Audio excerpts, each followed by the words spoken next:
মেয়েটা হচ্ছে আমাদের পাশের বাড়ি, বয়স হচ্ছে 10 বছর, ক্লাস 5-এ পড়ে। ওই ক্লাস থেকে লাইব্রেরিতে গেছে ডায়রিয়া, তখন ওই ছেলেটা বলছে যে তুই তালা খুলতে পারবি না, তালা দেওয়া আছে, আমি তালাটা খুলে দিচ্ছি। তালাটা খুলে দিয়ে ডায়রিটা দেওয়ার আগে ওরা গায়ে হাত দিচ্ছে, ও মেয়েটার গায়ে হাত। কি নাম ছেলেটার? মনীষ। এখন সে কোথায়? এখন ওকে খুঁজে পাচ্ছি না। আপনারা মানে কি চাইছেন এখন? এখন চাইছি ওকে আমাদের কাছে তুলে দিতে, ওকে আমাদের হাতে তুলে দিতে। তারপরে এই ঘটনাটা শুধু আমার মেয়ের সঙ্গে, মানে এই মেয়েটার সঙ্গে না, এর আগে পরে অনেক মেয়ের সঙ্গে হয়েছে, 10-12টা মেয়ের সঙ্গে এরকম ঘটনা ঘটছে, স্কুল থেকে কোনো স্টেপ নেয়নি। ওই একই ছেলে? একটাই ছেলে। তারপরে আরেকটা ম্যাডাম বলে যে ঘটনা ঘটেছে পরবর্তীতে আরো 4-5 মাস ঘটুক, তারপরে তার স্টেপ নেবে, এই বলেছে। পুলিশ এসছে কি? পুলিশ এসছে, পুলিশ আরো বাঁচানোর চেষ্টা করছে। আচ্ছা, অভিযুক্ত যে যার পুলিশ বলছে এরকম ঘটনা পশ্চিমবাংলায় ঘটছে, পশ্চিমবাংলায় ঘটছে বলে কি সূর্যপুরে ঘটবে? আচ্ছা, ওই বাইরে যার দোকান আগুন লাগানো দেখলাম, তারই কি আগুন কিভাবে লাগলো? আগুন লাগাই দিছে,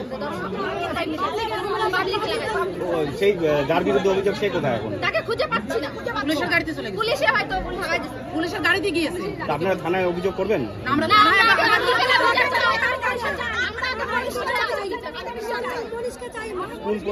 স্কুল পরিচালনার সমিতি আর প্রধান শিক্ষক কি বলছেন?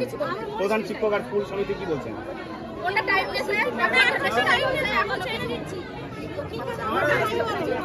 আচ্ছা, আপনার নাম? কি হয়েছিল ঘটনা?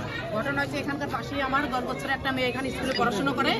তো মেয়েটা লাইব্রেরিতে গেছিল ডায়েরি আনতে, তো বলে তুই তালা খুলতে পারবি না, আমি খুলে দিচ্ছি। তো তালা খুলতে গিয়ে ওকে জড়িয়ে ধরছে, আরো কিছু তো বলা জানে মিডিয়ার সামনে হতে কিছু তো আপনারা বুঝতেই পারেন। তার আগেও 2টো মেয়ে এরকম করছে।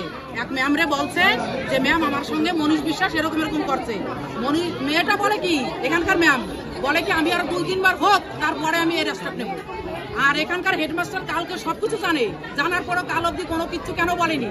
তারপর এখানে পুলিশ এসেছে, ওর দোকান আমরা জ্বালিয়ে দিয়েছি, ওর বাড়ি ঘর ভাঙচুর করেছি আমরা, ওকে এখন আমাদের সামনে চাই।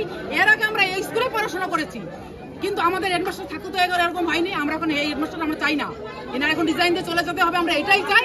প্লাস আর এখন সব মাস্টার যত আছে সবারই চাই, আর আমরা মনীষকে আমাদের সামনে চাই।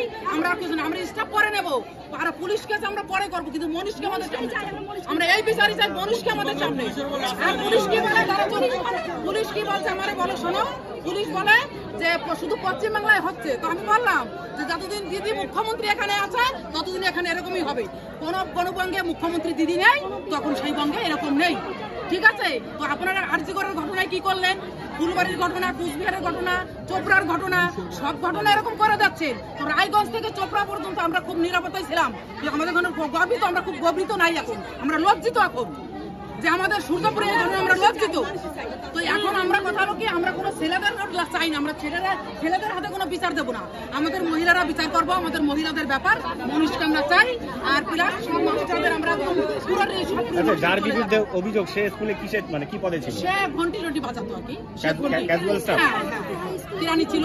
এখানে ছাগল টাগল তো প্লাস ডিমও চুরি করতো, স্কুল থেকে ডিম চুরি করতো। কয় বছর ধরে চাকরি করতো? কয় বছর সেটা 2 বছর। আর যখন আমরা পড়েছি এখানে তখন আমাদের হেডমাস্টার খুব ভালো ছিল, এখানে রবীন বিশ্বাস, তখনই আমার তো এরকম হয়নি, তখন আমরা স্কুলে পড়াশোনা করেছি। আর এখন এই হেডমাস্টার সবকিছু জানে। কালকে কেন হেডমাস্টার কিছু বললো না? আমরা এই বিচারই আগে করবো। এখানে ছেলেদের কাউকে চাই না, আমরা মহিলারা এখানে বিচার করবো, বাস পরিষ্কার। আমরা মহিলারা এখানে বিচার করবো, মনীষ মিল আমরা শুধু চাই।